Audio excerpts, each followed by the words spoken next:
Hey, everybody. Welcome to another episode of Comic Book Curation Live. I am a very sick and medicated polydub. And as always, I am joined, never on time, by Inquisitor 8.1. Say hi, Quiz. Well, I was on time. You weren't. But that's okay. I may have been not clear, but yeah, I was the one who was the cause of it being late again. Whatever. I'm doing all right. How is everyone else? Well, I don't know. Jack, the third member of our triumvirate of disreputables. How are you doing? Awesome. Really? Sure, why not? Let's go with that. Okay. In spite of the current situations, but yeah, we'll get into that. Yeah, being called a Nazi over and over again on Twitter doesn't get Jack down because he rocks like that. I don't care. A bunch of faceless retards on the internet. People get bent out of shape about like, oh, said something mean on the Twitter. Well, don't get on Twitter then. That's what it's for. Well, for those, it's not what it's for. That's why it's a Jesus Christ. It's for sending Twitter wrong. I just cut to the chase. It's going to devolve into that eventually. Twitter is not to be used as a verb. You Twitter wrong. Okay. Oh, now you're the grammar cops too. Jeez. Oh, Polly of all people being the Twitter cop. Come on, a grammar cop. Well, listen. Every now and then I like to put on a disguise and cosplay as somebody else. Yeah, you can say it's cosplay all you want because it's right. Yeah, well, he doesn't English right. Don't worry. Well, for those of you who don't know, Inquisitor has this odd habit. Well, some of us think it's odd of saying cosplay as cosplay, and of course, demanding that we understand and accept that that's the way the Japanese pronounce it. Yes. Now, in listening to a live stream of Razor Fist last week, and if you don't watch Razor Fist, what the fuck you doing? But yeah, anyway, I was watching a live stream of his last week, and he lived in Japan and speaks Japanese fluently. And according to him, it's cosplay. I can tell you right now, if he says that in Japan, Japanese people will sit there and look at him with a strange look. And they'll say, "Oh, you're surprised I speak of your language." Wow. Demonetized. What are we? 3 minutes in? Thanks. That's from a Charlie Chan movie. I've never gotten over it. I laugh every time. Well, I'm always happy when some people do show up and we have some people in chat. Most of our views end up happening after the fact, which is totally fine. I think that's the way it is with a lot of live streams. But we got Shady here, and of course we're here, and Deco's here, and Mustafa's here. Good to have him. But Shady asks, hey, fellas. Says rather, you guys need to have a sit down and educate Scribe and Monkey on what Comicsgate is and the invasion of SJW ideology in the comics industry. I think they're aware. Sure I just don't think it's probably knows. Yeah, and out of all like Scribe, Satsu, and Monkey, I think Scribe is the most aware and could like actually elucidate it to the other two pretty clearly because he's a comic books fan, or at least a former one. I don't think you ever stopped being a comics fan if you were one at one point. Yeah. And I would like to point out the flaw there is that he thinks they listen to us. Yeah, that's the other thing. It's like, well, let me tell you guys how to do your stream. Polly's been on. I'd love to go on. Monkey, Scribe, Satsu. Oh, hold on. Shady just said they were just saying they have no clue what Comicsgate is. Odd. Well, Shady, tell you what. Because they're actually reading chat now that they're at the bottom of their 2-hour stream, and we kind of accidentally and unintentionally overlap them. Accidentally on purpose. Well, there's only so many slots in the middle of the night, and Umbrella Guy is doing it earlier. This was the availability of both you guys and myself, and then Jack suggests we do it on Wednesday because it's New Comics Day. So it all just ended up being Wednesdays at this time. It wasn't intentional to overlap anyone. But Shady, you could do me a favor because I don't have the Monkey stream or the Lords of the Night stream up right now. You tell them that there's a Comicsgate stream going on right now, and it happens to have a bunch of minions on it, hosted by Polydub on his channel. And it's shocking that they still don't know what it is, considering I was on their fucking stream like a week and a half ago and I explained what it was. Fucking hell. They weren't listening. No, apparently they weren't listening. But they're Scribe good. went to the bathroom, Monkey fell down the stairs, and Satsu was asleep. Well, and Monkey, let's be honest, Monkey has fun drugs, like fun prescriptions. Yeah. I've got all I've got is pseudoephedrine, and it just makes me foggy headed. Monkey's got party drugs, man. So Yeah. Shady's just like, no, I'm lazy. Great. Okay, well, I can't fault him. I mean, that's Jack's MO. So okay, well, don't steal my gig, Shady. I'm the lazy one here. I'm running the stream. Jack's lazy. Quiz, it's up to you, buddy. Oh, God, damn it. It's like a group project. You're the one that does all the work, Quiz. Sorry. Fucking hell, man. All right. We were talking about beforehand the Nazi thing. We were just kind of joking around. Are you okay with being called a Nazi? For those of you who don't know, Shady, you definitely know what Comicsgate is. And for those who don't know, listening in the future, from the past, here we are. There has been pressured by a lot of people, especially Joe Quesada most recently, the chief creative officer at Marvel, for people to publicly denounce any association with Comicsgate. And it's gone rather nuts. Like Jack made this great tweet about it being like modern McCarthyism. Like, are you now, or have you ever been a member of Comicsgate? Jesus, it's guilt by association in the worst way possible, and is nothing more than that. Like, it's denounce Comicsgate if you're a comics book pro, unless you want us to label you a Nazi sympathizer and actually use that language. It fucking what's funny is that if you got labeled as Comicsgate and then you went out and did your own project, you'd probably make a ton of money. Yeah. Well, there's the thing that, big Comicsgaters that are publishing right now through crowdfunding, your Ethan Van Skyvers and your Zach's from Diversity in Comics and so forth. They all mention that. It's like, what is with the timing? And they all say the same two things. Diversity in Comics getting on Jeff Jeffrey's show. So like that sort of like mild poof Comicsgate to people who had never heard of it before. Because a lot of people who are watching Comedy Central have never heard of Comicsgate. They don't read comics. They don't know. Well, if you look and then at all of a sudden their first exposure to it was Diversity in Comics. Like, ouch. Yeah. But if you look at the timing, Joe Quesada came out and made his denouncement and trying to get Ethan to denounce Richard right after Richard announced that Iron Sights was going to the printers. And which is I agree completely with them saying that. The timing seems too coincidental. There's Comicsgate people who have decided to Indiegogo publish, self-publish basically, are shipping now. Yeah, and it's Diversity in Comics. It wasn't a one-off, like you just said. Like Iron Sights is his second comic, and it's already being sent to the printers. And it's like the second fundraiser for Cyberfrog got almost $100,000 for the variant cover issue, right? And he was donating a bunch of that to charity. So, I mean, this is obviously becoming a trend of success, and that worries them. Yeah. And they should be worried, because if they run another... Did quite well. Red Rooster. Blue Mamba did quite well. Like, the list goes on. What's his name? Last name Bryce is doing really good with... Brand. Right. Just doing great. Asgard is so, people are so excited about it right now. I'll say this though, just to keep everyone's feet on the ground, and go back to what Jim Healis said on our show a while ago. It all comes down to issue 2. Yeah, that's what I was just about to say. We'll see, especially with like Cyberfrog book 2.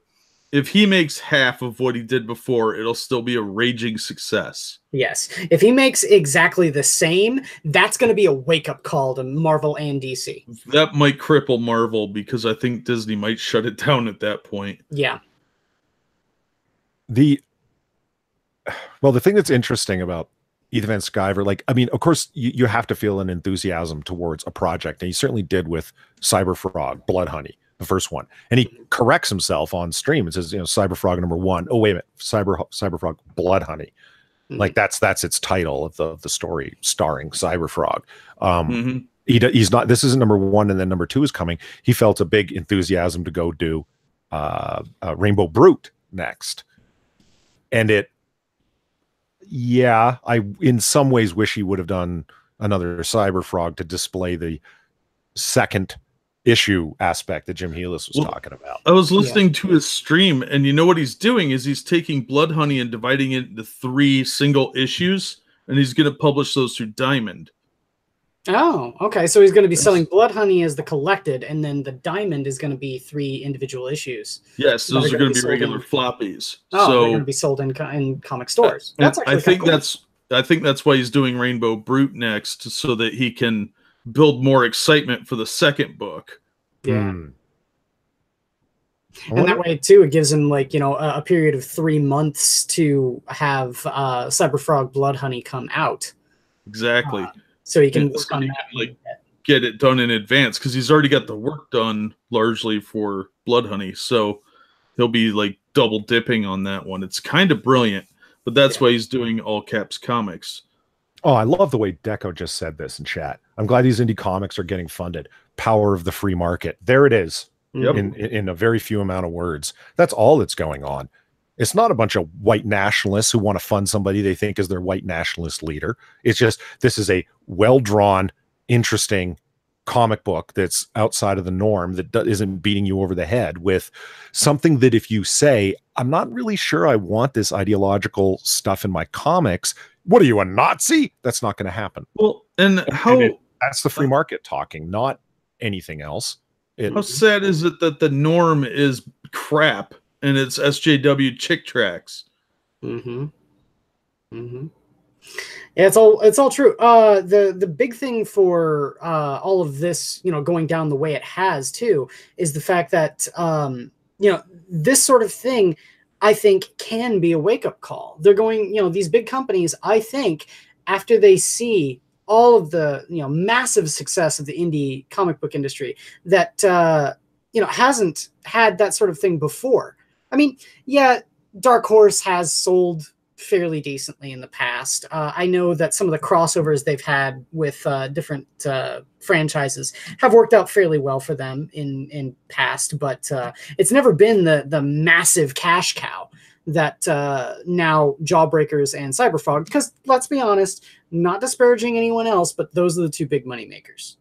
Well, that Lone Star's up to 89 grand. Oh, is it? Okay. Pretty respectable. Yeah, no, that's really good.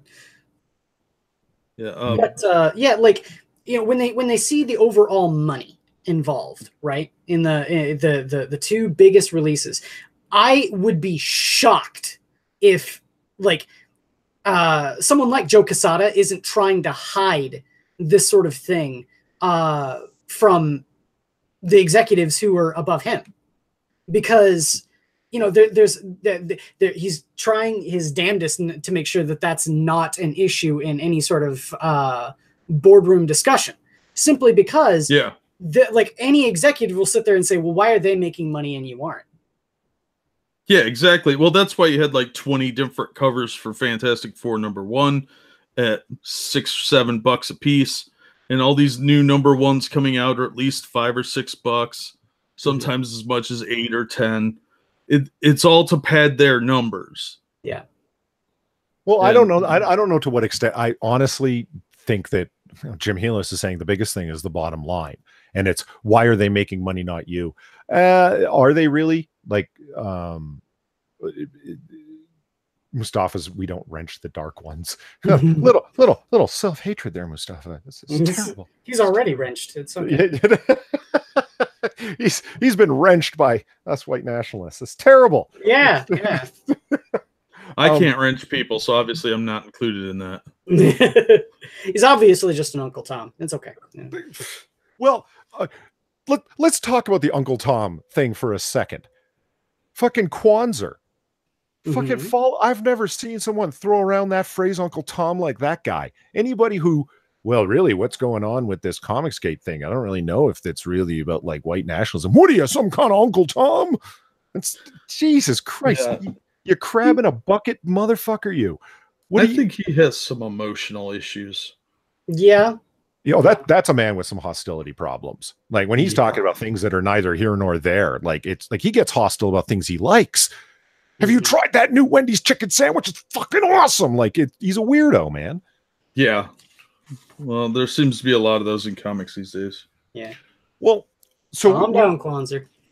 We were talking about some of the stuff that's going on with Nazis and so forth in the denouncement. So I think we should go over to the the name of the stream tonight is What Cho Problem. Now, Frank Cho. Quiz, why don't you tell us about Frank Cho?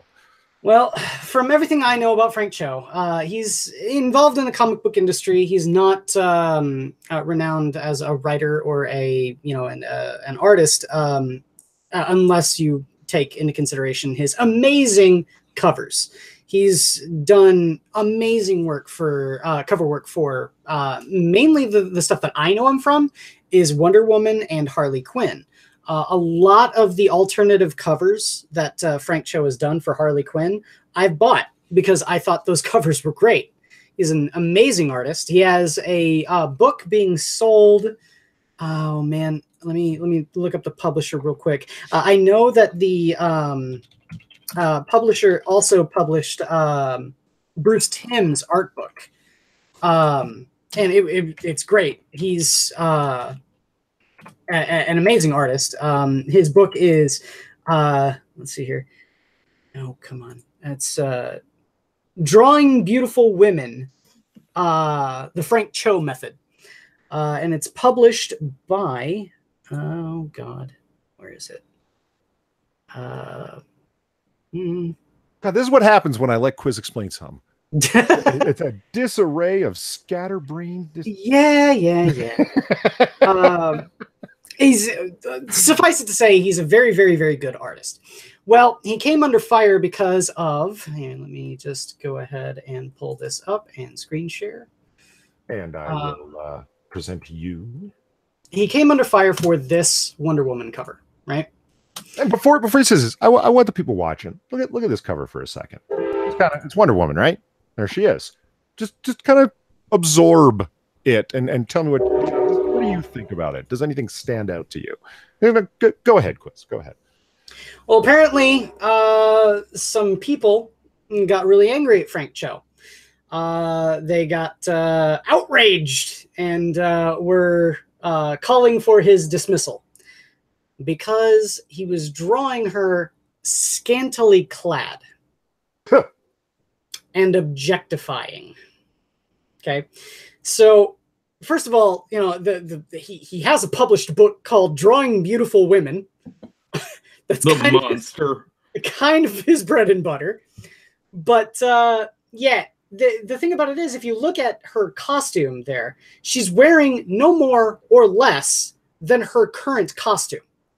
Okay, that's how Wonder Woman looks. So she's still sexist. Still sexist, yes, absolutely. So that caused Frank Cho to become the poster child for a new kind of like sub-movement within the comic book professionals industry. For a number of years, he was the guy that was leading the charge about censorship and saying, well, you can't censor me. And one of the things that he did in his effort to remain, on the forefront of getting away from censorship is he made parody covers making fun of these people. Now, one of the major people that yelled and screamed and whined about it was good old Mr. Butthole Picture, Rodriguez. Hashtag Anusgate. Hashtag Anusgate. Robbie, I love to tweet out my butthole for politics, Rodriguez, yes. Yes, which is the reason why you see Spider-Gwen over in the cover. And she's always, in every single one of these parody covers, screaming about outrage. So yeah, we got here Secret Six with Power Girl, right in my boob window. I scream for ice cream and outrage. And you got Power Girl running next to the Flash, and the Flash is looking at her boobs jiggling all over the place. Outrage! Hey, slow down. And then you got Justice League, the Dark Side War. You got Power Girl and Supergirl and Great Krypton. Look at those big perky boobs. It's so unfair. Outrage. And you got even, like he was under employment at DC at the time. So people were bringing him other people's books and having him draw covers, because that's another thing that they do.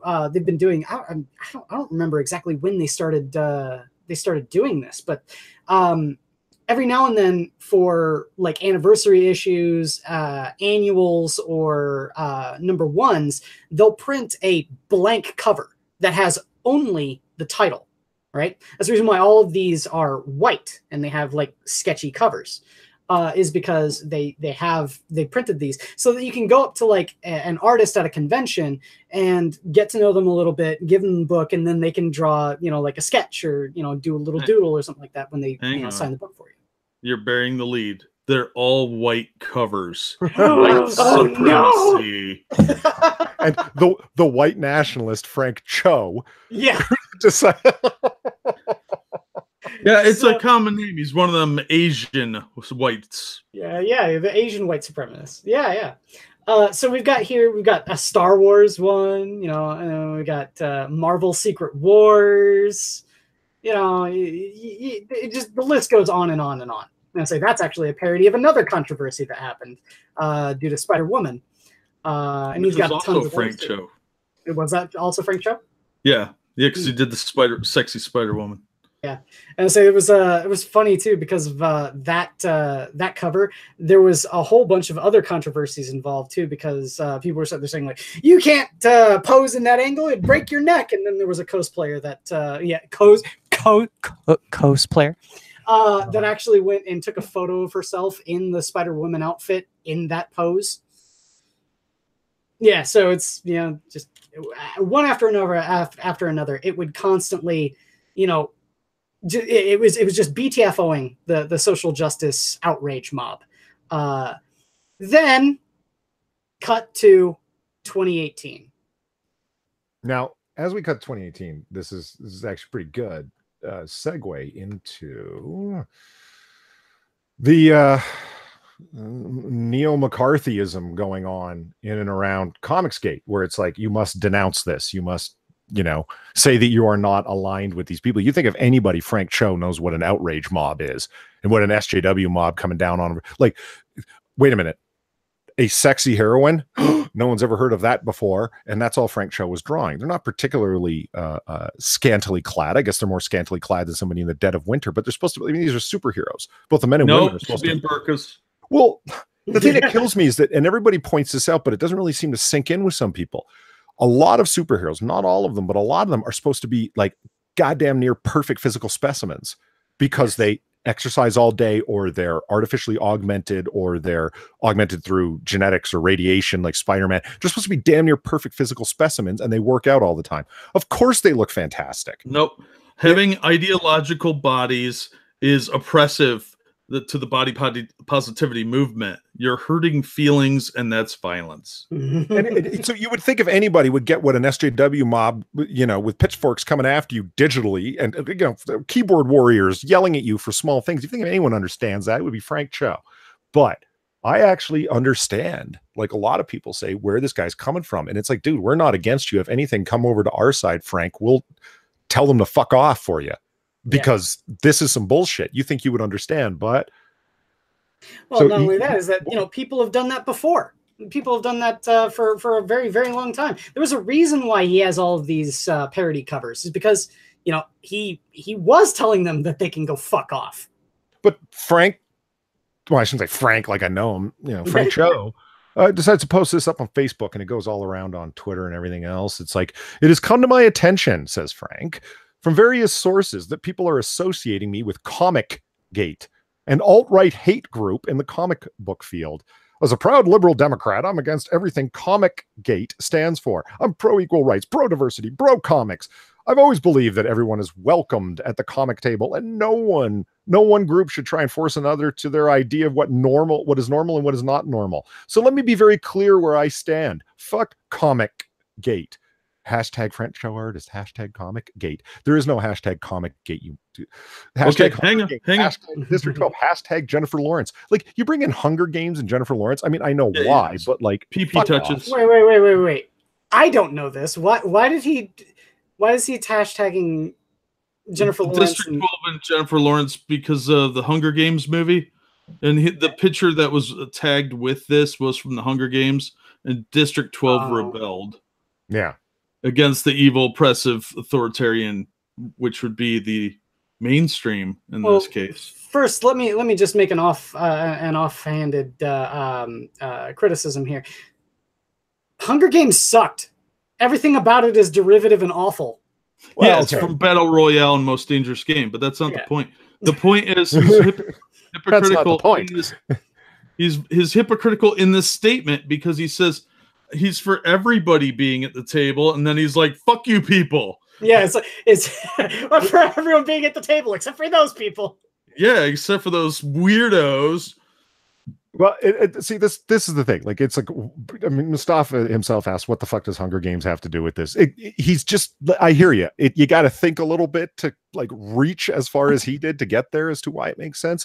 He's trying to connect it to something else that he's associated with, which is like mainstream, very liberal Hollywood, hoping Jennifer Lawrence will retweet him. That's my opinion as to why he put Jennifer Lawrence's name in there. And of course, she's on the cover, and it's a very good likeness of her, I gotta say, for not highly rendered comic book art. It still very much looks like her, so it's a display of artistic talent to have done that. And so it's like, well, I'll attach her and maybe she'll retweet it, and her followers are, Jesus Christ, I can only imagine they must be in the millions.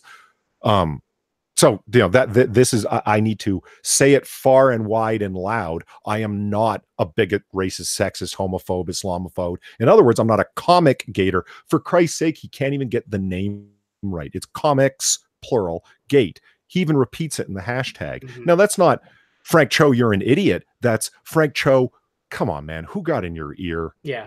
I'll say this smacks of someone who doesn't know what they're talking about. And freaked out and didn't want to get denounced, so wrote this. Yeah, immediately making it all about an alt-right hate group. Come on. I want to know legitimately who actually thinks there's that many alt-right people, like actual legitimate. Everybody with Trump derangement syndrome. It's so crazy, man. I mean, again, I bring it up almost every stream I'm on. I didn't vote for fucking Trump. I didn't. I don't get how these people are so fucking crazy. It's an honorarium. You're just assigned to the fact that you voted for Trump, or you secretly support him through shadowy means. And let's talk about the language here and try not to like parse out his words, because this was like a freak out, like, holy shit, no, I'm not this.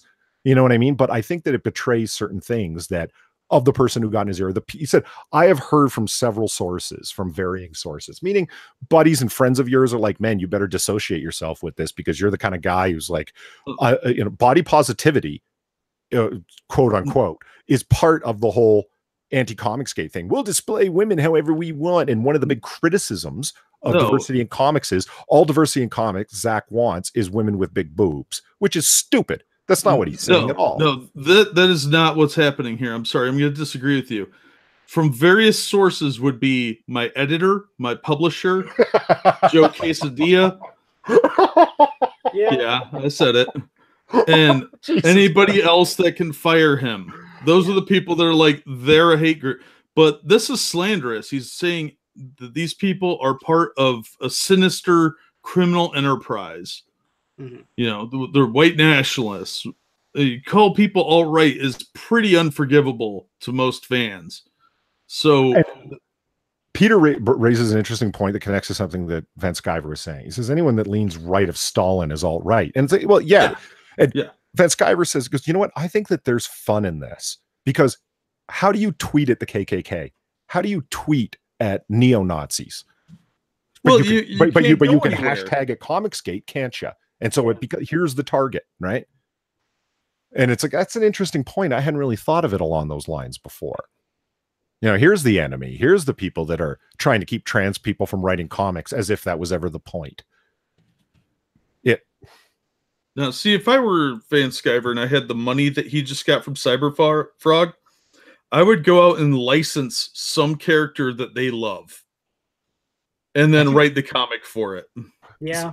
Speaking of the thing, like, I don't mean to single out Chaos Eve, but she's in chat right now, and it's kind of awesome. She's here. Hey, Eve. But she tweeted out something that was before, so I'm not like really like speaking out of school. She was blown away when she found out that Zach from Diversity in Comics he overprinted Iron Sights by 150, 200 issues, something like that. And so, okay, I'm gonna resell them. I'm gonna reopen it. I'm gonna give all of it to charity, to a 1-800-suicide hotline specifically for trans people dealing with those issues. And it's like, what the fuck have the anti-Comicsgaters done beside that, other than be a warrior through their keyboard on behalf of somebody that didn't ask for their help? Yeah. They don't want to actually do anything. There's a lot of really lazy people in the anti-movement. They just complain online, seems like, or break windows at pizza parlors. Did I just say Cyberfar, guys? I think I did that. Oh, okay. All right. It's like, I know I'm really tired. And I'm really medicated, but I don't remember saying that. It's like, that sounds like me. No, Platty needs to watch out. Someone's got far on their mind. That's terrible to hear. So anyway, yeah. Oh, the other thing I want to talk about with this is that no one hear that in another Ploy Jr. video. It wasn't me this time, but like the Ploy Jr. videos have anything to do with actual context. Well, here, let me fix that. Hi, my name's Polly. I'm impersonating bad comic reviews. Thanks. Fix it. Frank here says no one group should try and force another group to their idea of what is normal. Oh my God. Thanks for giving Comicsgate a rallying cry. No one group should try and dictate to another what is normal. I need to make t-shirts that say normal now. Well, it just, the whole point of Comicsgate is like, you guys are you guys, like, meaning like in the non-gendered form, you all are this small group with inside of the Big Two and Image and Dark Horse, unfortunately, the home of fucking Usagi Yojimbo, even, are promoting a given ideology of very far progressivism. It's not just left; it's very far progressive. And how do you know? Well, when you're changing the race of somebody that is white into somebody that's not white, just to say you did it, and it all happened in 2 years. So don't tell me that it's somebody's imagination. Think about it: Korean Hulk, female Thor. Help me out here, guys, because it's a long list. They made Matt Tracker black. Right. Spider-Man is black, but I always give that a pass because Miles Morales, they bothered to write him well. I'll disagree with that, but okay. X-23 replacing Wolverine. Right. Yes. X-23, yeah. Who's half her parentage, her mother is Hispanic, because of course. America Chavez is straight up lesbian now. When she wasn't as vocal, like, meaning like literally every single page.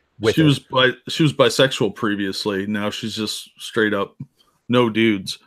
No dudes. And then who was the other one? What are we missing? The list goes on. Riri Williams. Oh, right. Riri Williams, Ironheart, replacing Iron Man, but under the title of Iron Man when she's Ironheart. This all happened in a very short stretch of time. And it's like, well, you're just afraid of comic book characters of color. Really? Because Rhodey has been in Iron Man forever, and nobody ever said anything because it was an original character. Nobody said anything ever about T'Challa, about Storm, about Aurora. Like, of course not. I've said before, the pantheon is wide. You want to revitalize a character you think is forgotten and it's a person of color, more power to you. Taking someone that's already successful, changing their background, their ethnicity, and what they talk about on literally every single, gay Iceman, on every single page, and then saying, well, you've got it. Well, obviously you're an alt-right Nazi if you have a problem with this. It's like, what? No, what? I think it's a good time to also bring up the contrasting opinion. DC have done this as well. Here's the major difference between DC and Marvel, though. DC, when they create a character that is gay or a different race or anything like that, they make them a character and they give them their own book. A lot of people sit there and say, that's bullshit. You're talking about replacement theory. They're not being replaced. Nigga, what? Whoa. That was with an A. Jesus Christ. What the hell, Chris? That was with an A. There was, you've got the fucking female Thor absolutely did replace the Thor, because you sit there and say, well, Thor's not Thor didn't go anywhere. Thor is still Thor. but Thor isn't the title character of Thor anymore. Yeah, at least like DC's had a good track record with introducing new cultural characters. Like Aztec got his own series right out of the gate in the 90s, and the new female Aztec worked in because the old one, the previous one, died. Yeah, well, and it was actually a really good story. You know, you don't have Batwoman replacing Batman, who's a lesbian. Well, to be fair, Batwoman is replacement theory too, because she didn't used to be a lesbian. She used to be Batman's wife in the 1940s. So, well, I do know that, but at least it's done well. Yeah, ever since Kate Kane was introduced as well, did she have her own titular book? No, Batwoman? She was part of the extended Bat family, and she was in the Detective Comics, Bat Family, and Batman books. Yeah. And later in like adventure comics and stuff like that. Gotcha. I say, but when she got her her titular book, she was Kate Kane, and Kate Kane was made to be a lesbian. Fucking Jon Stewart. People can sit there and try to make the claim about replacement theory with that, but Jon Stewart didn't replace Hal Jordan. No, he's an addition. Hal Jordan is still the Green Lantern.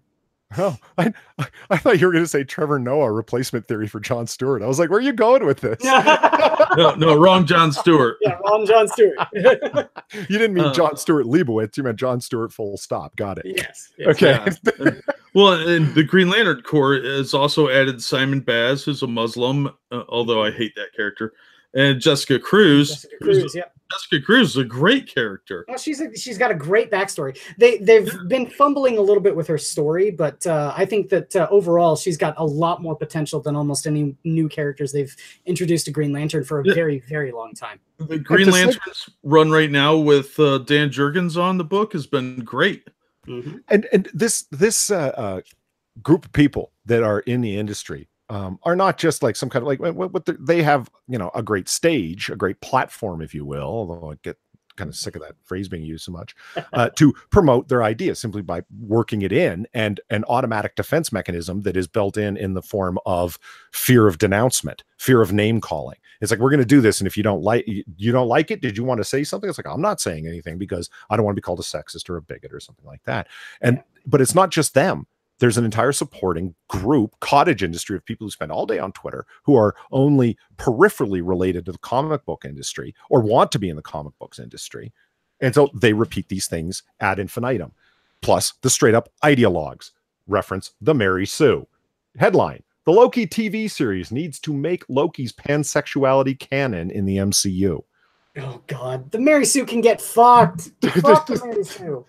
So this is what it says briefly. Burn already. God damn it.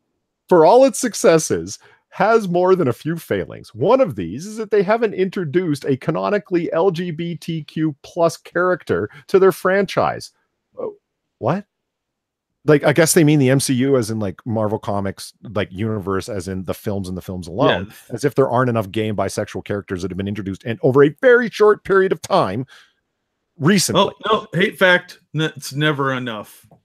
Well, you got not long. Never enough. What's his name with Alpha Flight? The guy who he said he was gay in the 1990s. North Star, thank you. In the 1990s. It's like, and it happened, and it was like there, and he's been that way ever since. And big fucking deal. Because virtue signaling wasn't a thing back in the day, but my God, is it certainly now. It requires fanfare when somebody says, I like women, I like men, and they happen to be a man or a woman respectively. Like despite saying that they exist and will be revealed either to be gay or to be added to the films, and they hyperlink that. I don't want to know what, Now, with the coming television shows on their streaming services, they have a chance to right that wrong a little and make it a canonically pansexual character, pansexual on the small screen. Yes, I'm referring to Loki, to right that wrong. Because it's wrong, because you're not doing what we at the Mary Sue are saying you should do. Welcome to the hate mob, the actual hate mob. It's like, do what we do, or we're, you're in the wrong, because we're going to, take advantage of your guilt and your general good intentions of not we don't want to underrepresent people. We're not looking to do this. We're just, I don't know, like it, you know what I mean? So you absolutely have to fold under the pressure of us telling you what you need to do. Now, what is it that Cho said? No one group should tell another group what is normal and what is right. That was Frank. Well, it's okay when they do it. Right. There's an exception. There's an exception for crazy people. The childless weirdos get a dictate. But before anybody gets up in arms about Loki sexuality, the article continues, I would like to remind everyone that it's canon in the comics that he's pansexual as well as gender fluid. In fact, Marvel is even releasing a YA novel next year featuring a teen Loki where his pansexuality will be addressed.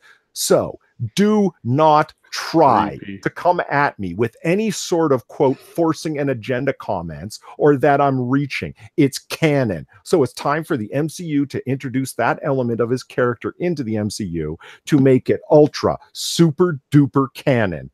All the canon. Can you believe this is a professional writer that's writing these words? Like, I'm not paraphrasing. It sounds like a high school argument, but number one. But first of all, you know, the one thing that immediately came to mind is don't tell me that it's not canon and that it's forcing an agenda. The fact that it is canon is forcing an agenda, you vacuous cunt. To be fair, you know what else used to be canon? Bobby Drake being straight. Now that was the hate fact peak of the night. Wow. Right? Now, I would like to direct your attention to the second link I posted in the side chat, which kind of adds to the overall theme of what you just said. It's another article by the Mary Sue about why it's wrong to say that Captain Marvel needs to smile. You monsters, too. Oh, God. Really? Who wrote this? Was it the same? Was the same ass fucking no, it's not. Two different people. What the fuck? Well, they both work at the Mary Sue. What do you want? They're breeding. I really believe no one works at the Mary Sue. I think people submit to the Mary Sue, their articles, but work, that would imply getting paid. Submit as in kneel before Mary Sue? Yeah, kneel before Zod. I mean Mary Sue. Good God. Fuck the Mary Sue. Fuck them. Oh, in other news, I opened a Teespring store. Did you really? Ooh. Yep. It's Did you actually, or is this headed towards? Yeah, links in the main chat. Not our side chat, the other one. The actual chat. Yeah, the fun chat. Nice. Yeah. None of them are very good, but I like money and I want to cash in just like everybody else. So wait a minute. How are you shilling on my channel before I had a chance to shill on my channel? Well, you're behind the times, man. Get on it. You know how long it took me to set up that Teespring store? 10 minutes. Yeah, I was about to say. Because I didn't know what I was doing. Amount of time. Yeah, I'm old and don't understand how buttons work. I will not apologize for having a life. You should. It's great not having one. I'm the pride of Comicsgate. Got a license for that thought. Should have spelled it THOT. I thought about that, but I couldn't find any sexy lady clip art that was free. All right. And Mustafa, no, actually, that's great that you opened a Teespring account. You guys should go check it out. Definitely. Laundriest life. I need that mug. I need that mug. Couldn't resist that one. I'm gonna get that That's good. I'm gonna get the hoodie. Mustafa asked, why are people so obsessed with Loki with Loki fucking kitchenware? It's just, dude, right? The phrase and the ideas in and around never apologize to an SJW because it's never enough. It's the same kind of thing. Like making a gay character is never enough. There's the next level and the next level, because as Sargon off the top of his head said once in a stream, somebody asked him months ago, when do SJW stop?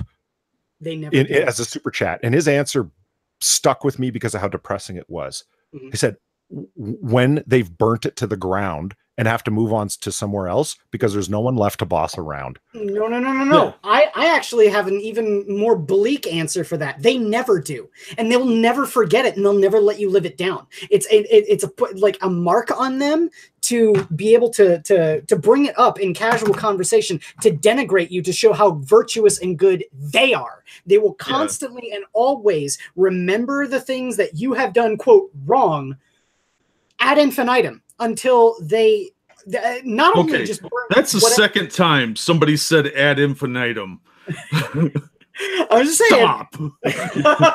I said it first. Not that smart of a stream. He's parroting. I said it first. Yay. I'm just saying. They won't stop ever, because it's not in their nature to forgive. They won't forget. They're one of the 9 plagues of the apocalypse. They are the swarm of locusts. The 9 plagues of Egypt. Isn't that right? I don't know. Whatever killed all those people in Egypt when Moses was like, "We're leaving," and the Pharaoh was like, "I don't think so." The plague of locusts. Yes, yeah, I know. I am tired. Sky is Leave me fire alone. on the ground. There were locusts in Revelation too. And interestingly, the only kosher insect you can eat. Why did I say that? Because pseudoephedrine. Now, everyone's got excuses except for me tonight. Man, don't mix pseudoephedrine and caffeine. Oh my God, room's spinning. It's wild. I spent 4 hours at the comic shop today because they put out all their 25-cent boxes that nobody's touched yet. They'd been in storage for years, and from his other store, and he moved them to this store, and no one's ever gone through them. So I got to go through all these virgin long boxes before anyone else. Oh man, did you find any cyberfrogs? No, but I looked. Yeah, but I did find some awesome stuff from the 80s. So nice. I walked out with 2 short boxes. Really? Yeah, it was. Fuck, that's a haul, man. Holy shit! Sad. At 25 cents a comic, that's not a bad price, man. So I know, right? I was like, oh, I can't turn this down. I'll buy this. Oh, hey, that's a pretty cover. It got ridiculous real fast. Like, I started off with my list, and then at some point forgot it existed, and was just like, this is neat. I want to read that. I had this. That's the reason why I picked up Severed by Scott Schneider, is because I was like, man, I kind of like Scott Schneider's run on Batman, and this is an earlier work from him, and the cover doesn't look that bad. Fuck it. No, I only want 25 cents for it. There was some like 40-cent cover Eternals in there. There was giant-sized Defenders, like old stuff, and a couple of 35-cent cover steals from DC from the 70s. Fucking hell, man. It was beautiful. I almost wept because my back hurt walking out with all these comics. I had to work that brag in. Sorry, I was very proud of that. Okay. No, this this has to be said on stream. It's too good. Mustafa the Savage. Need to paint my door with lamb's blood so the angels make my firstborn pansexual. I don't think that's how that works. I think if you paint the blood on, they'll pass over your house and make somebody else's kid pansexual. Oh, I love it. Oh, it's good. It's good. Although it's always safe just to paint some lamb's blood on the door just in case anyway. Yeah, I mean, that's just good form. Yeah. Comics for that shirt right there though, Jack, is that's depressing. Which one? Well, comics for food. Yeah. That's the future of the industry. Yeah. I'm just reading through Rich Johnston's article. Is Marvel putting blatant left-wing Antifa politics in their Spider-Man comics? Yes. Well, the end. This whole thing is written as a piece, his attempt at satire. Because he's an idiot and he's not funny. Well, exactly. It's really Web of Spider-Man number 56, which is a back-in-the-day comic. This is from the 90s. Have you read this? Do you know what I'm talking about? I think so, but go ahead. Okay, so the Rocket Racer is he's a Marvel character. I don't know if you really want to call him a villain, though he plays the antagonist role in this comic book. He's black and he's on a rocket powered skateboard, which is not nearly as stupid as it sounds because they managed to make it look cool. It's as stupid as it sounds. Come on. Well, you know, he's got a lot of tech along with this, you know, like wrist lasers and so forth. But anyway, Rhys Johnston, who thinks he's hilarious over at Bleeding Cool, like the never-ending mouthpiece of all things social justice-y. It happened again. Marvel Comics has put the most blatant Antifa storyline and characters in their comics, far from the innocent comic books you and I read when we were children. These are politically minded pieces of propaganda designed to turn young readers into Antifa activists through their clumsy characters and stupid storylines. See what he's doing? It's really actually a comic from back in the day where there's a bunch of like skinheads fighting a bunch of protesters, and it's, you know, Rocket Racer gets involved. It's like these people are, you know, Rocket Racer himself is black, so he's like, "Fuck these skinheads! I got the power to do something about this."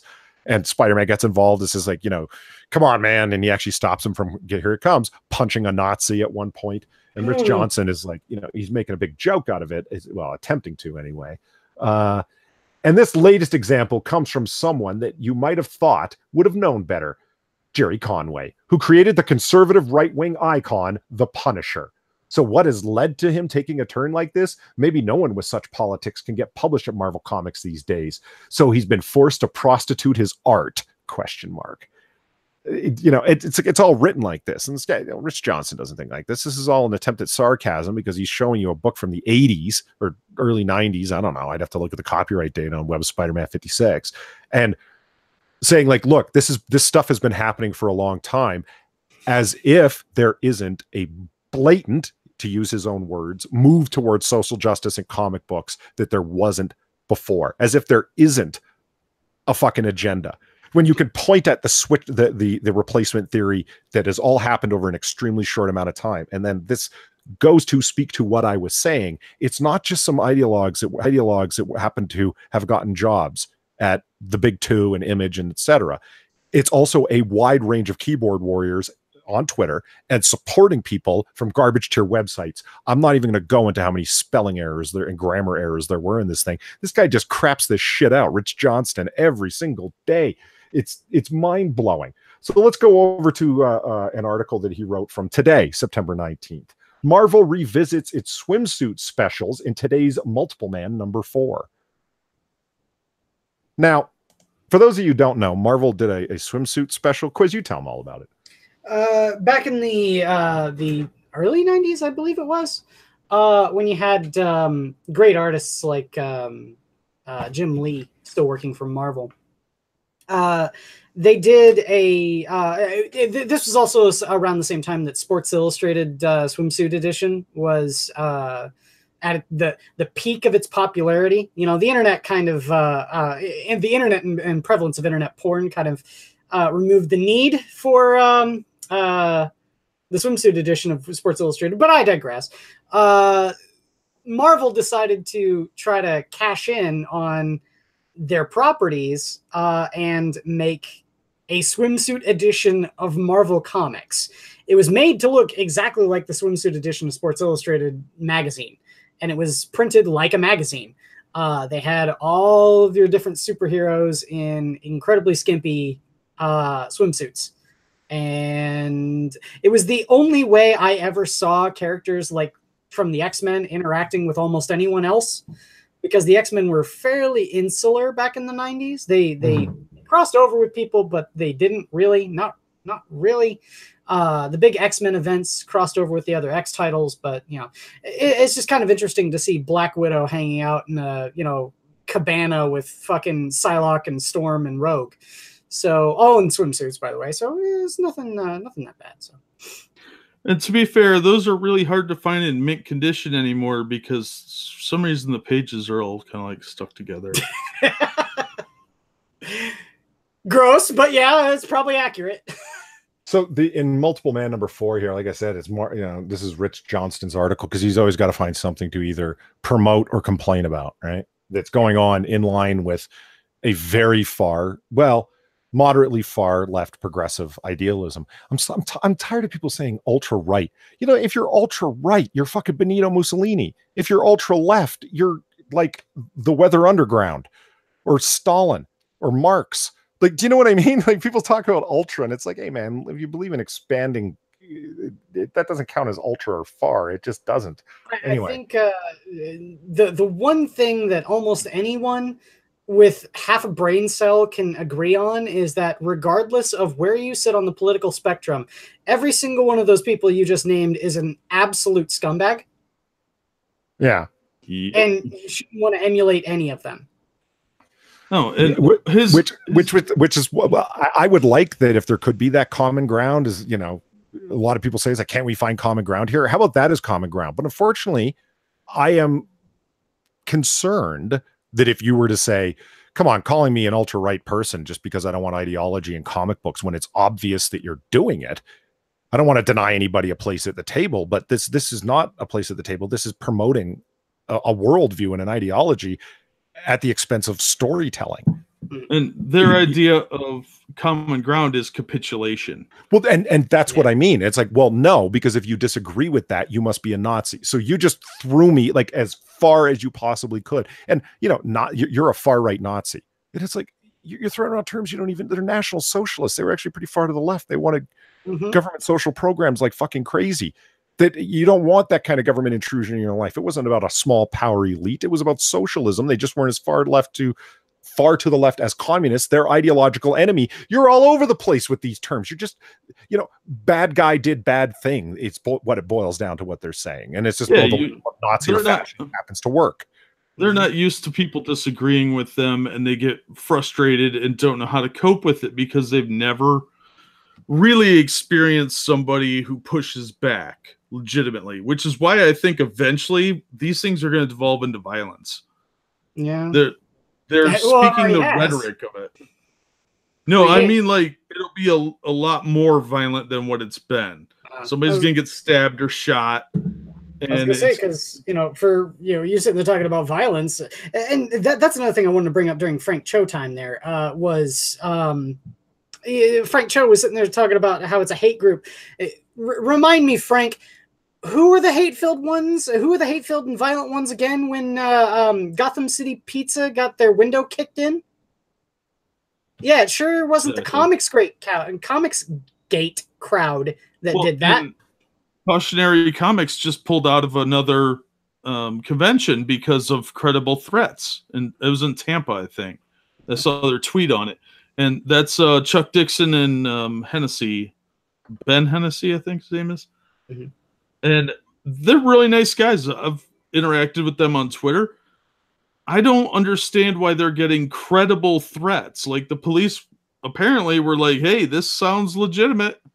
So they had to back out of another convention. Eventually, you know, people are getting blackballed this way. They just have to... Yeah, I'm gonna say, because if you don't appear at a convention, you don't talk to your fans. If you don't talk to your fans aren't going to be your fans anymore. And you know, that's definitely a strategy. It's a strategy, and they're definitely utilizing it. And what? Hold on, this branched off into like actual like political violence in the streets. So I'm not saying that those things aren't going to happen, but I did want to finish off the story. That now about swimsuits sounds remarkably light, and you know, but the point, it does actually relate in the sense of guys like Rich Johnston and people of that ilk, like meaning people that you know, if you're not with our progressive bent, like our progressivism is normal. That's center. And everything else has got to be ultra right or ultra left. You got to be a full on communist, or you got to be Benito Mussolini with a power elite over on the far right. We're normal. And it's like, no, guys, you're not normal. The mass of people don't even understand half the things that you're talking about and half the phrases you use. That's how far gone you are. I mean, and it comes down to little things like, and you hear it in the language that they choose around something so simple as a swimsuit issue, where it's like, okay, we got all these sexy heroines and built beefcake dudes, so we're going to do this kind of one-off. And it was a fucking one-off of a bunch of like looking like Sports Illustrated swimsuit issue as a joke, right? It's like, do you remember, Rich Johnston writes, the Marvel swimsuit special? Of course you do. Marvel published a number of them in the 90s. And well, there were a number of them, but like Never Like the First One was the only one that was really promoted, and you're making pin-up portfolios in the back of other comics as like anyway, it doesn't matter. It was a different age. Marvel characters posing in swimsuits and oversized glossy pages from the likes of Jim Lee, John Romita, and Adam Kubert. And for a change, somehow a Marvel Comics publication that had more female characters than male. Who'd have thought? See it? Like the assumptions and the like, well, because we need more representation. And then I don't want to carry on with this, but it's like most people have tried to forget that such a thing exists because we're so much more evolved now, right, Rich? You fucking arrogant, condescending prick. No, I would like to contrast what you just said with modern Marvel. Let me screen share something real quick, if I can. I'll just lock up. Oh no. I'll say we can still hear you, at least. Okay, that's good. My computer's running really slow today. Okay. All right. Well, what do we see wrong with this picture? This is a calendar, an actual calendar, not just some cheesy swimsuit issue. This is the cover. Do you see this? Mm-hmm. What's wrong with this? Oh, it's really small. What do you got? Well, Wolverine and Spider-Woman can't fly. Nope, you're over analyzing it. Oh. That is not how you spell calendar. I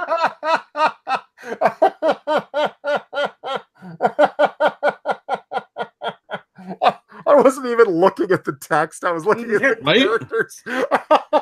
Yeah. That's so garbage tier. Holy shit. Uh-huh. Calendar.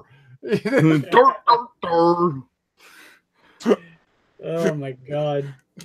Or as somebody once said, womp womp. What was the comic that I was reading where they used the word independent over and over again? And it was from Marvel, and they kept spelling it independent. And it's like, Jesus Christ, guys. Yeah, like, how do you mess up the cover on the word calendar? Like, spell check will catch that. Well, not only that, is that it's a calendar. You're spelling it wrong on the thing that it is. How bad do you have to be? And they're complaining about a swimsuit issue when stuff like this is glaringly obvious, and it's from the last 5 years. So, okay, you're upset about the sexism of that, but the hypocrisy knows no bounds, because his example of the Rocket Racer issue was more of a one-off. Like, you did not get heavy-handed politics every month in every title like you are now. Or at least the vast majority of the titles. It was occasional. Yeah, you would have the occasional political message, okay, but it wasn't heavy-handed. It was very subtle, and there was always a little bit of like nuance to it. So well, why he's bringing it up is in Multiple Man number 4. One of the female heroines, in this case, I can just tell by the haircut, is drawn by Liefeld, because he's just got such a very particular form of art, especially with these haircuts. She looks just like Captain America and has a bunch of pouches.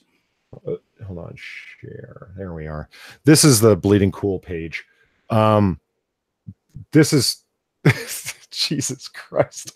This is what Rich Johnston is pointing out as the they're doing male beefcake in a way that they didn't in the original. Like, it's not just women, it's also men now. So they got the Punisher looking like this, and that's a good send up, and it's very modern and it's very progressive to do that. Like, good for the goose, good for the gander kind of thing.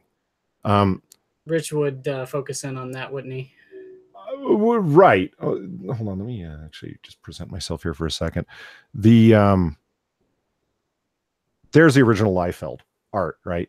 And why that matters is because that character wearing that swimsuit is seen here in this issue, right? In I don't know, maybe that's intentional in Johnston's mind, you know, and because of that, he calls it an obvious reference, and it's like, oh well, here's a turning the tables. This is just desserts that Punisher is drawn up in. Yeah, and it's like, you know what, dude, when you're willing to do that, like write up an article in your bleeding asshole fucking garbage tier website. It's you're out of things to talk about.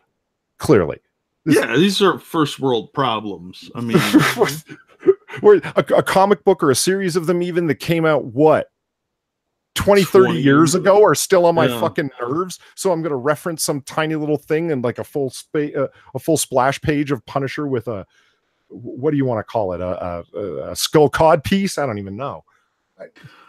And then, you know what, to round up the news, because I don't even want to talk about this very long, let's get on to our pitches and get it and wrap this fucker up. EA bans the use of the word Nazi in its World War II game Battlefield. This is on Bleeding Cool again. But not by Rich Johnson. This is by Madeline Ricicchio? I'm sorry if I butchered your name. But yeah, they banned the use of the word Nazi. You guys told me what that's about. Why don't you fill us in?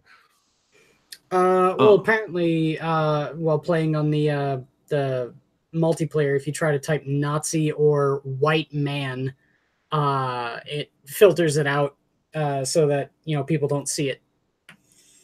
Because apparently, white men are triggering. Literally. In a World War II game. Mm-hmm. That's interesting. Yeah, Angry Joe did a video on it, and he typed in white man, black man, and Asian man, and only white man was replaced with asterisks. Mm-hmm. And then the same thing with Nazi. And you're in a World War II simulator, and you have to say those German people. I don't get it. What's the rationale behind that? Like, they're idiots. Well, okay, yeah. No, that's the cause. Well, what's the rationale? Meaning, like, what are they trying to avoid? People writing white power. The white man is God. Wait. That doesn't make any sense, because then they could filter out white power. You know, all my way. You guys saying that is getting clipped right now. Far is cutting those out right now and putting a little otter in a bed sheet with eye holes cut out. She'd do it even if I hadn't said that. We're talking about Farzuzmi here. Yeah. Still funny. It's instead of shoot the Nazi, how about they say shoot the socialist? Crack say, yeah, that's. I agree. Just the National Socialist. Wait a minute, that's anti-socialist. They're not real socialists. Yeah. Right. Hashtag not all. The Nazis weren't real socialists. There's your next T-shirt, Jack. Oh my God, I don't want to lose my account already. Well, let's. I think we've complained enough, and I'm getting worn out as I'm sick. So why don't we move on to our pitches? And Jack, you're nominated to go first. I decline. Right back at you, buddy. You're up. All right, let me pull up. Hold on.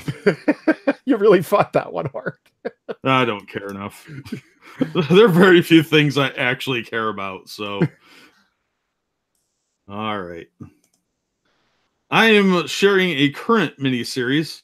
This is Injustice versus Masters of the Universe. Oh, I downloaded the first 2 issues. I didn't even know this was a thing. This is hilarious. I've not read it yet, though. Yeah, it's essentially, Dictator Superman goes to the He-Man universe. No, the He-Man comes to Earth. Oh, really? Okay. Awesome. So, Batman, which is not Bruce Wayne, because he's being held hostage. This Batman and some of his team, like you've got Swamp Thing and Cyborg and a bunch of other people, Harley Quinn, the Catwoman, etc. They go over to Eternia. They've been searching the multiverse for people that with pure heart and magical powers that can stand up to Superman, and they find He-Man. And He-Man's in crisis because his identity was exposed, and they actually incorporate a crossover of Thundercats that had come before a few years back and made it canon because Prince Adam got exposed as being He-Man in that miniseries. And it's actually really good. This doesn't actually happen yet, but it's a cool cover. Yeah. The art is a little weird, and it takes a little getting used to, but it kind of works for it because it's kind of this charcoal art style. Issue 3 just came out today, and I just read it before we went live, and I was like, I'm recommending this because a lot happens in this one. And the guy can really draw Skeletor. I don't know if you could see him down there in the corner. Oh man, that's an unholy alliance, Darkseid and Skeletor. Well, it's actually Superman and Skeletor. Oh wow, really? Darkseid's invading Eternia. Man, this is like What If on acid. This is great. Yeah, dude, it's crazy. I love those things, dude. Like I said, I knew about this one. I just haven't read those issues yet. But oh my god, like when I was looking for new comics once. I want to say like a couple of months ago, and I saw issue number 1 for that. And I'm like, what the fuck is this? Yes. I grew up pitch. with He-Man. I was a kid in the 80s because I'm old, and I was a huge He-Man fan. And this really does justice because it handles the Justice League really well. This is Tim Seeley, who I think is at best a mediocre writer most of the time. Mm-hmm. But he actually nailed it. He did a really good job characterizing the He-Man universe and the DC universe, and it's a lot of fun because some of the DC characters stay on Eternia, and He-Man, Teela, and Orko go to Earth. And Orko is actually really powerful on Earth. I was about to say, like, Orko is the snarf of He-Man. Like, yeah. They even make the joke. He's like, wow, I'm actually useful. And I just got to say, looking at this cover, though, is that really Wonder Woman versus She-Ra? No, that's Teela. Oh, it's Teela. Okay. That's Wonder Woman versus Teela. Okay. Well, at least Wonder Woman is properly clothed here. Yeah, Frank. Right. But look at those legs on Teela. Obviously, even though she's a soulless ginger, she needs to be put in a burqa. For her own protection from the evil male gaze. Look at all those men, all those eyeballs. Oh, yeah, they're all going straight to her thighs. Yeah. Has anybody ever? Wow, I got to give you credit, Pete. Orko is one of your all-time favorite characters. It takes a brave man to say that in public. Good for you. I just bust your balls. It's all good. Has anyone ever taken that particular look for Darkseid before? I mean, I'm not a big guy into deep DC lore. He looks awesome there. Yeah, he does. He looks really good in the book too. Like it's amazing how well I think the guy. His art style is very strange, but it works pretty well. Like for a guy who complains that nobody's using inking anymore, that ought to fill my bill for a while. Look at He-Man up there, man. Oh, dude, you would dig the shit out of all of the Injustice comics. They're so good, artistically and written. Yeah, I'm not colors popping out of the background. I've always loved it. Like Caravaggio is a great painter because of that, right? Its use of darkness does as much for your painting as light does, unlike modern digital art where there isn't a shadow to be seen, Did you read the miniseries No Justice that they did 6 months ago or so? No. That led into the New Justice. It was. I read Ground Zero. Everyone had bad things to say about that one. Well, this is the one that relaunched the Justice League series that's going on right now. Oh wait, No Justice. Yes, I started reading that one. Okay, it's stupid, but they introduced the Cryptek armor from Brainiac. That's what Superman's wearing or Batman's wearing in this picture. Okay. And He-Man actually comes up with a really cool plan to infiltrate the Oracle, which is where Batman's being held. So it's actually incorporates stuff that's going on in the mainstream books, but it's in the Injustice universe. So he's obviously using a lot of ideas here. And like I said, I grew up with He-Man. I thought this was just so much fun. There's a lot of He-Man characters in this. A lot of the Masters of the Universe stuff and lore is really incorporated, and a lot of the Injustice stuff. So he clearly did his research on this, and I could not praise this book enough. It was a lot of fun. Cool. And issue 3 just came out, so you still got a chance to pick up all 3 issues. Great pitch. I like it. Crack said, but neither Diana nor Teela are in the kitchen, so. Well, we don't know where they're fighting. They might be fighting in the kitchen. My response, it doesn't matter where they're fighting. My response is that they are displayed as physical specimens that are fighting each other as idealized images. That's as damaging to womankind as putting them in the kitchen. So, box checked. Yep. Nothing's ever enough. It doesn't matter what you do. It doesn't matter what you do. You're equally criticizable. If you give me 1 second, I'll show you some of the interior art here, if you don't mind. Sure. Seeing it. Because it's a very unique kind of style, and I don't want you to feel cheated. Damn it, screen share. Yeah, I mean, we've already gotten hit up with a demonetization. We might as well get a copyright strike too. Oh, it's only a few panels, so you're not going to get struck for this. And Jack does a good job, even in his videos, Polly, of removing the word bubbles. Yeah, so it's been altered. See, that's Bane right there. Yep. He-Man has to fight a lot of crazy, powerful people in these issues. But this is sweet. It's cool. Yeah. Yeah. Is that Copperhead? Yeah. Sweet. Like I said, man, I appreciate the shit out of Injustice. They always go for deep cuts into the DC lore. Yeah. And look at how cool Skeletor looks. Right? Yeah, that does look pretty cool. So, yeah, good times. Good times. But that's from issue 2. Okay. So, yeah. Well, I want to read that. So that I would call that a successful pitch. Thank you. Well, I will go next since I'm always forcing you guys to go. Let's see. I'm pitching America Chavez, number 1. No! Most progressive comic book that No, Polly, no. You want to read it. I mean, come on. Look at this strong Latinx character. Doesn't she just, the way she's like cocking back to punch the reader right in the face? Doesn't this? I'm sorry. When did Mundane Matt join the chat? I'm fucking around. I'm not pitching America Chavez. I'm pitching Kraven's Last Hunt. Yeah, I hear about Kraven's Last Hunt all the time. I've never been a Spider-Man reader, so I've never never read it. Last Hunt. No, I have not. Well, that's in my top 10 of all time. Spider-Man. Who's that? He must be one of those cosplayers.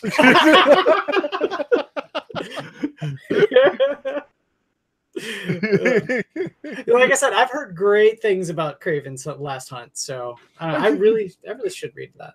I really triggered the shit out of Mustafa. I'll call that a success for the night. No.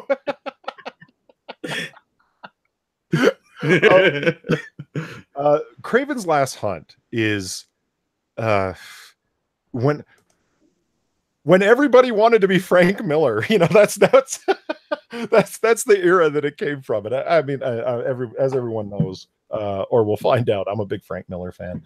But in this case, it's actually true. When I was reading about the background of Kraven's Last Hunt, the writer, the writer speaks specifically J.M.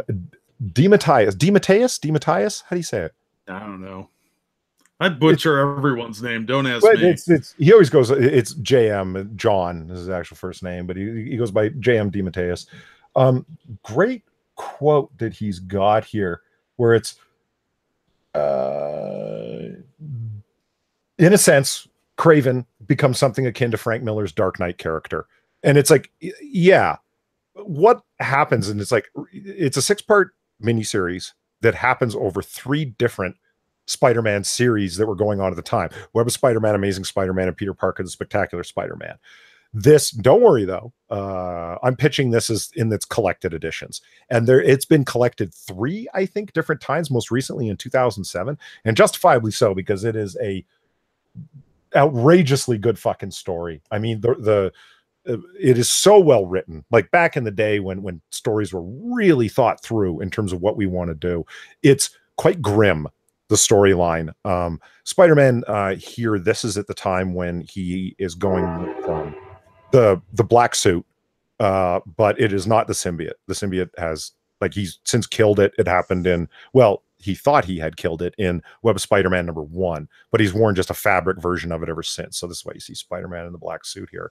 That cover really sets the tenor and the tone for the rest of the series. Like a big rifle pointed at an almost helpless Spider-Man. And this is what happens. Kraven, who first appeared in Amazing Spider-Man #15, I mean, talk about back in the day. He was a guy, and his last name is really Kravinoff, and he's a Cossack, a Russian hunter that gets off on the challenge of big game. But of course, since he's taken all the big game in the world, he starts going after superheroes like Spider-Man because they represent a more vicious hunt to him, a more challenging hunt, right? This is at a point in his life where he's decided, I've done it all. I want to die with honor. And he has this very twisted sense of what is honorable and what is not. And he decides that Spider-Man is my greatest foe ever. He will be my greatest hunt. So I have to beat him in every way that I can think of. And I'm just going to go ahead and spoil what happens in issue #1, because it is a 6-parter, and really what happens in the rest of it is the point. #1 is just kind of setting it up. He kills Spider-Man to his own satisfaction. He hunts down Spider-Man and hits him with a blow dart in a very clever way as a hunter to avoid his spider sense, making him weak, and then hits him with another dart, making Spider-Man think that he's going to die. He then throws a net on him, walks up on him, and blasts him. He was actually shooting him with another dart. It was, he wanted Spider-Man to think, I have killed you. He wanted him to fear death, and then buries him in a grave, which leads to possibly my favorite Spider-Man cover of all time. Yeah, it is a cool cover. Holy shit, is Part 4 Resurrection awesome. Like, that just, he's crawling. No, you ruined it. Well, I mean, you know that he, like, if there's 6 more and the story kept going, obviously he didn't kill Spider-Man, so what's going on? He wanted to that was the last issue of Spider-Man ever printed. It was all Miles Morales after that. And now I've ruined it. The idea is that he wants to prove himself better in every way, so killing Spider-Man isn't enough. He has to become Spider-Man and do a better job at being Spider-Man than Peter Parker ever did. So he dons the black suit and runs around town while Peter is in his own grave for a couple of weeks, pretending to be Spider-Man and trying to live his life to outdo him at his own job. Because now I can defeat him not only in the hunt, I can defeat him at doing what he does. Man, okay. I know it's become kind of a thing now, but is this the first instance of there being another Spider-Man when there's already a Spider-Man? How many goddamn radioactive spiders are there? No. He was impersonating Spider-Man. He wasn't actually Spider-Man. I know, I get it. But I've made this argument with Polly a lot. How special is Spider-Man when every single person can be Spider-Man?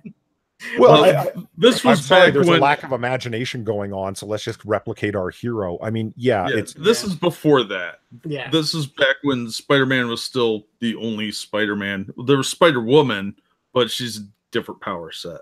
I gotta say, man, the whatever sort of lab safety protocols they had at that university are awful. They're irradiating spiders left, right, and center. Well, and there's that many that just get out. well, well their hygiene can't be very good too if they've got every form of insect life known to man crawling all over their equipment constantly. Yes, yeah. I know a spider's not an insect. Whatever. Yeah, they eat insects, so where you've got insects, you've got spiders. There you go. That's what I meant. Sure. Let's go with that. I got you covered, man. I got you covered. The story, like why this story matters, is a lot of it is not just the main part. It's the failing of Kraven when he thinks he's succeeded, and how does he do it? Like, it's actually a really deep idea. I'm going to beat Spider-Man by killing him. Did you actually beat him? Like, was that ever Spider-Man's goal? Like, did he consider you his greatest enemy? Would he have thought of it this way? Was this a clash of equals? And it's like, no, of course it wasn't. He was the only one who thought this way, and it shows the fundamental fucked up perspective that Kraven has of the world. And it's, I will become Spider-Man and do a better job than him by beating people to within an inch of their life. Is that what Spider-Man does? And on top of that, there's a supervillain running around in the sewers. Yes. That's like the subplot of this. And Kraven is trying to deal with that situation too. And at the same time, he does run into Mary Jane. He does. And his interactions with Mary Jane are, again, I highly recommend reading this. It is not a quick read. I mean, all comics are quick reads. You know, your 22, 24 page floppies are all quick reads, but it inspires thought. Like, what's going on here? Why is this? You know, and what's the classic poem like that he DeMatteis lifts off, where it's like tiger bright. It's like tiger burning bright in the night. Like that poem is played out again and again as Kraven is like obsessed with it, but he turns it into spider burning bright in the night because he's obsessed with Spider-Man. There's so much nightmarish imagery in this comic. It's fantastic. And when he runs into Mary Jane, I don't want to spoil it. I don't want to say what happens. It's just Mary Jane's someone's fool. She was always an extremely sharp person. And stop while you're ahead, Polly. You're going to ruin it. Yeah. It's just this is one of the quintessential Spider-Man books of the 80s, and I think one of the best Spider-Man stories of all time. Yeah, so because I totally agree with Polly. As grim as it is, it doesn't do anything to Spider-Man, although he goes through a lot of trials in this. It reveals who he is and reveals fundamentally who Kraven is, and what a misunderstanding of the world he has. Peter is not broken down as much as he is edified in this comic book, and it's great. It's just fucking love it. So yeah, that's my pitch. If you haven't read it, available as multiple collected editions and used at your local comic book shops, because it's been collected 3 different times. So I threw a link in the chat for everybody if they want to pick it up. And not only that, is that's a trade paperback with that awesome cover too. Yeah, I mean, and I was Mike Zeck is who drew this whole series, all 6 across all 6 issues. And a great thing is that DeMatteis was able to, I was reading, present the entire written storyline to Zeck before he even put pencil to paper. So this was the first cover that he drew, the first piece of art that he drew. He goes, it's so obvious, Spider-Man crawling out of his own grave. I can't not draw that. And it's like, yeah, I know, right? So there it is. That's my pitch of the week. So, nice. Quiz. What do you got? All right. Buddy? So I had a different pitch, but then Jack did a crossover, and I've got a crossover in mind because it just came to an end a little while ago. So all 6 are available, and I think the trade is coming out fairly soon. I've got Harley and Ivy meet Betty and Veronica. Talk about another deep cut when it comes to shit like that. One of my absolute favorite bits in this comic is the fact that not only do they have, you know, like Jack said with Injustice and He-Man, they had Thundercats in it. Well, Harley and Ivy, Betty and Veronica have different Archie characters showing up in the series, including Sabrina the Teenage Witch. Oh, and Josie and the Pussycats. Nice. So, yeah, this is kind of a throwback to early Hanna-Barbera cartoons. If you've not read, you know, or watched any of those, you're not living. But one really awesome thing about this series too is the fact that it's you know a comedy of errors. The whole premise behind it is that there's like Veronica's dad is building something in oh God, what is it? What's the name of Archie's town? Shit, can't remember the name. Riverdale. Riverdale. I was going to say Hilldale. I don't think no, that's not right. Well, that's a college. Yeah, it is. Right? Hillsdale. Yeah, that's right. Yeah, the Ivy learns about it, and she gets all indignant because he's going to have to clear cut a huge section of swamp. And so she gets in the whole eco-terrorism thing, going to shut down Veronica's dad. Well, at the same time, Veronica's dad's throwing this big gala ball where everyone is supposed to dress up as either a superhero or supervillain. So Betty and Veronica dress up as Harley and Ivy, while Harley and Ivy show up in their older costumes. So they already have Betty and Veronica showing up in the costumes for Harley and Ivy in like the New 52, whereas Harley and Ivy show up in their Paul Dini, Bruce Timm animated series costumes. And the thing about it is that there's all of these hijinks that ensue. Like the entertainment that they got for this gala is Josie and the Pussycats, and Catwoman was there because she says that Josie and the Pussycats are her favorite band. which is funny. But then you got the other entertainment is they had Zatanna Zatara there to perform a magic show, and she gets as her assistant Sabrina Spellman. Well, when Harley and Ivy finally make their move and start trashing the place, they decide to both cast a spell at the same time, which end up like Freaky Friday style, swapping the bodies of Betty and Veronica and Harley and Ivy. And that's how Archie got poison ivy on his crotch. Well, yeah. But yes, if you like the sort of weird crossover comics and can get into the idea of it being a funny story, highly recommend Harley and Ivy Meet Betty and Veronica. It's quintessential comics at its finest. Nice. Awesome. So I liked all three of the pitches. I actually want to read that for fun. And I after talking about Kraven's Last Hunt, I want to read it again. I definitely want to read He-Man and Injustice. So that's I got some reading to do now. That's good. Hell yeah.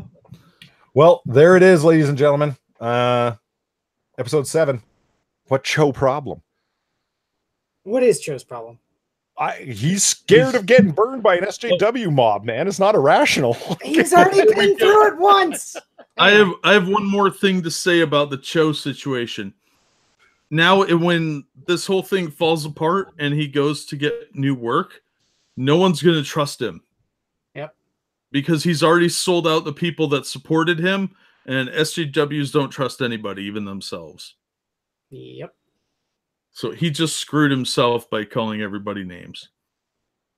Yeah. It's sad. It's sad, especially considering he was one of the ones that stood up against him. Well, if there was anyone who was going to, he should be one of the ones who does, right? Like it wouldn't be the same. You know what? I'll save that for next week. What if, here's like a Marvel style what if? What if Frank Miller came out in criticism of Comicsgate? What would I think about that? Ooh, that's a good. I would find Roddy Piper's glasses from They Live and find out what's really going on. All of the stuff, all the criticism of being a right winger, and after September 11th, writing Holy Terror, and all of the things Frank Miller's put up with his entire career to turn around and do this. And it's like, why wouldn't he come out in favor of Comicsgate? And then I was listening to an old Ethan Van Sciver stream, it was 3 weeks ago when I say old, where they're talking about why Frank Miller would never come out one way or another with Comicsgate. And we'll say that for next week. We've ran over time and we're stepping on the Minions time slot right now. So my final thought is always, guys, support your local comic book shop. You don't have to buy the big two if you don't like the stuff that's going on. There's all sorts of collected editions and back issues for cheaper than you would think. So yeah. And you got Venom's Last Hunt, Kraven's Last Hunt, as a collected edition to look for if you're interested. I know Shady was already looking it up, and hopefully you can get it next month, man. Totally worth reading. Absolutely. So final thoughts, guys. Quiz. As usual, always look up conventions. I've got 3 or 4 happening next month, right in the Chicagoland area.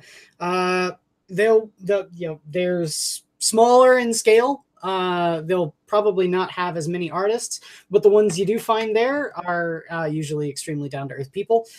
You can find great deals on comics in bundles. You can get a whole bunch of collected rag paperbacks for fairly cheap. It's where I've collected a large portion of my collection, and I believe in having the physical copy over a digital copy. So yes. There it is. Jack.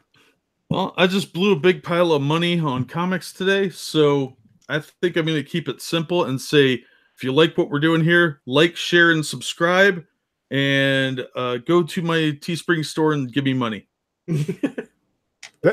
You just wanted to shill us so you could shill yourself and not look bad. Yeah, what's the point? It's fine. It's cool. Yeah, go check out his Teespring. It's called shameless self-promotion. Yeah, we're all involved in shameless self-promotion, no question. So thanks, chat, for coming out. And anybody who was new in chat, if you liked what we were doing, by all means, retweet the invitation. I'll come by, and we hope to see you next week at on the same day. We're gonna try our damnedest to do the same time. Or earlier. Or earlier, yeah. Well, yeah, it's supposed to be 10 Eastern. Maybe a little late. Yeah. 10-ish. 10-ish, yes. Maybe we'll get a little closer next time. All right, everybody. Have a good night. Bye.